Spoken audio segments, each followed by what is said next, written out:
Hey everyone, Paulus here. Welcome back to my channel. Today we're going to talk about how to find, hire, and train your own virtual assistant. So one of the most important hires you can make as a busy entrepreneur is to get a VA, or my version of a VA, which I'll get to in a minute here. But not just any VA, a superstar VA. But how do you find them? How do you train them and get them up and running quickly? So let's take a look in today's video.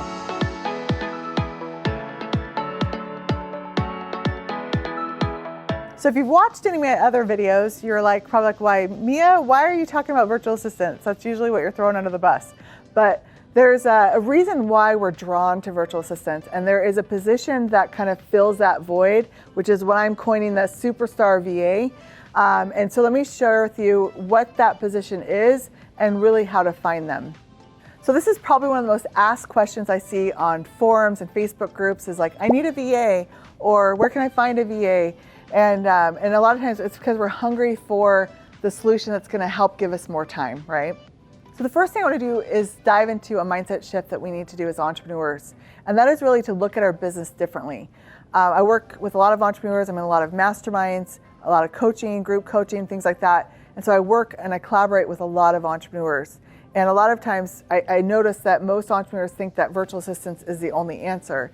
And but I want to talk to you about this superstar VA here in a minute, but let me talk first about the goal of the company. What I want you to do is create a sustainable, scalable, replicable company that can grow and scale without you. So a little kind of litmus test is, if you left your company for 3 months, what would happen to your company? I want you to just think about that for a minute.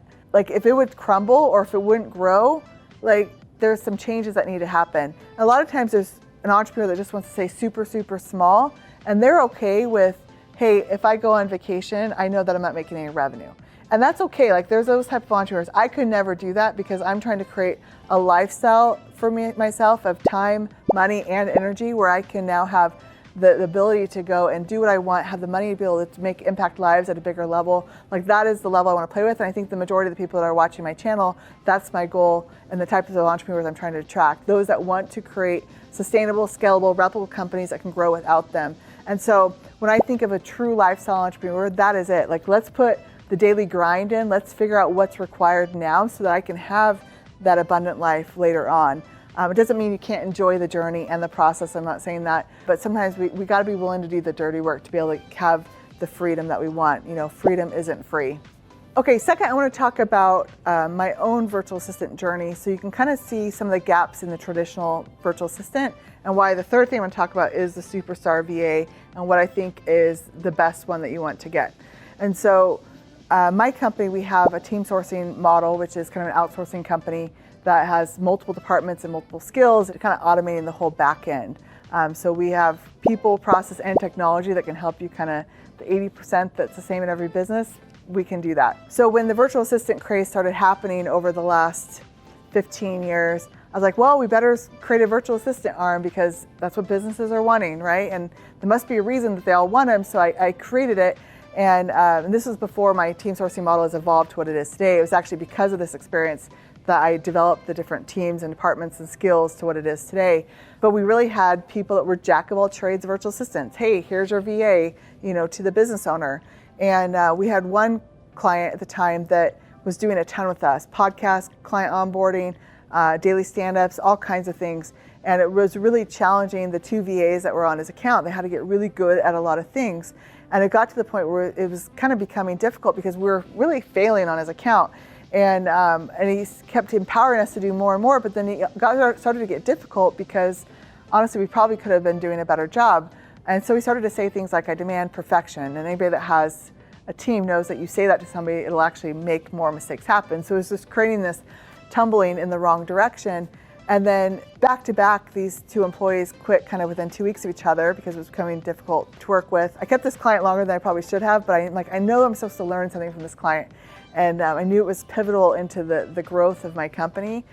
And so what I realized was we had redundancy on his account. That wasn't enough.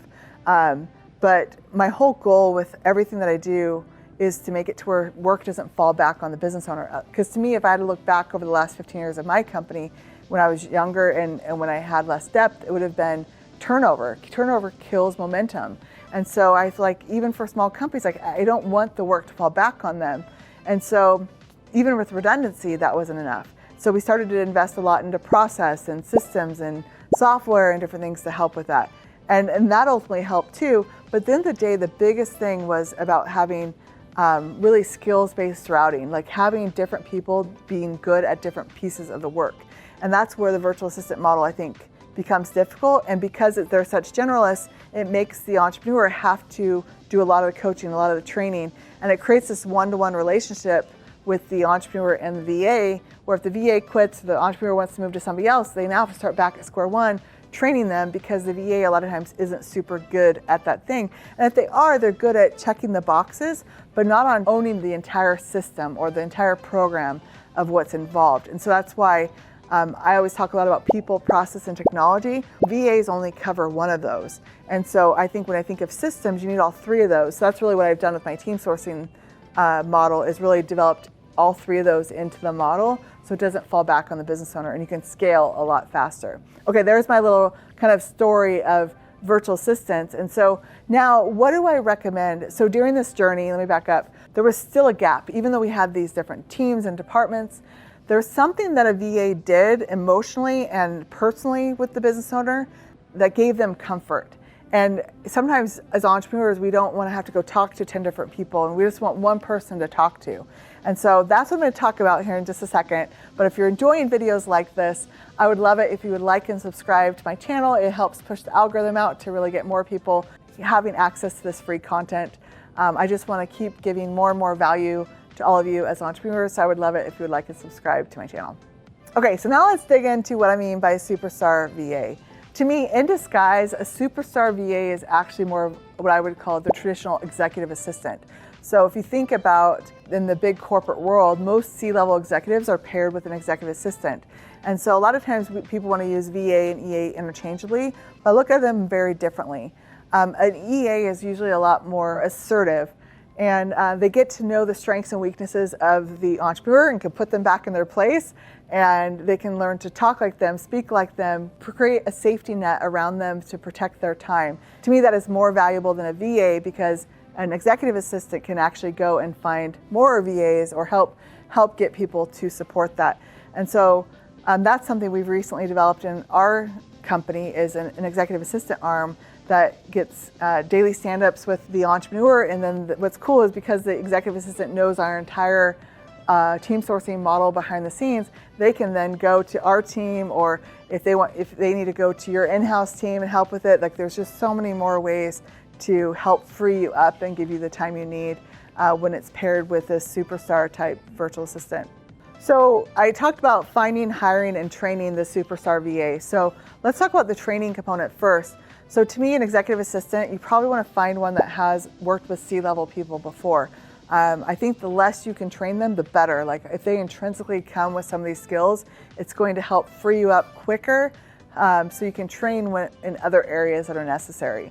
But regardless, they need to be able to communicate well, have good organization skills, great professional skills, and a big one that sometimes we don't think about is they need to be good at collaborating with others or working in a team, because their whole goal is for them to free you up and be able to work with others to get the job done. So that's an important one that sometimes executive assistants can struggle with, because some of them can have somewhat of an ego, and they're also there to protect you. So it's kind of this kind of interesting tug of war sometimes you see, depending on, I mean, maybe you don't work as well with that type of EA. Like, there's different personalities, and you just have to play with the right executive assistant to really work with you.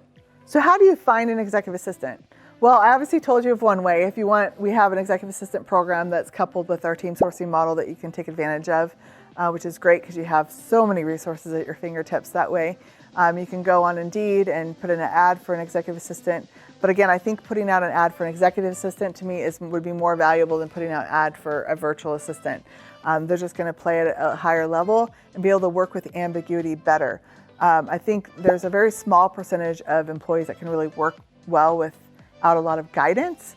It's actually more of an exception more than a norm, so I just want you to be aware of that. So if you can find an executive assistant that can work with ambiguity, that can take your vision and kind of understand it and figure out how to grow it, that's great, especially before you can start to afford other C-level executives like a COO or a president of your company to help work more on the internal execution of your company. An executive assistant is a great first hire. So then I'll just leave you with this last little bit of encouragement. So I'm at a point in my business where I actually need an executive assistant less for the traditional things like my email and my calendar, because I actually meet with clients a lot less than I used to. And I don't have as many emails from clients because my team literally manages all of it. So I actually am paired up with more of a publicist type person I love marketing and strategizing and vision and being creative. And so I have somebody that gets in meetings with me when I'm visualizing, and then she takes it and then goes and executes it with my team. So she is really kind of my version of an executive assistant. And so just understanding like what is your main focus for your role, and then who could you couple with that would meet that. And so just understand it's not one size fits all. My person that I have as my right hand kind of assistant would not be defined as a traditional executive assistant by any means, but she is exactly what I need for me and the focus that I have in my company. Okay, so if you want more guidance on this of what to do when in your business, maybe when it's right time to hire an executive assistant, I'm actually putting on a free 5-day VIP event, which is all around time. If we can learn to leverage our time, that is the secret that's going to get our business to be sustainable and be able to grow without us and really create wealth building companies that are built to last, that aren't just cash flow companies that eventually are going to teeter off. And so again, you can go to mastermindmytime.com. I'll put the link in the description down below. I would love to have you join me. It's a free event. It's micro commitments each day. It's automated, so you can join when you're ready, and it won't disrupt your everyday life. You can really get it done. And there's free gifts for everybody. It's not just a raffle type thing. We'll have free gifts each day of the 5 event. And I'm talking about just not little gifts, but big gifts each day. So I would love to have you join me. You can go to mastermindmytime.com.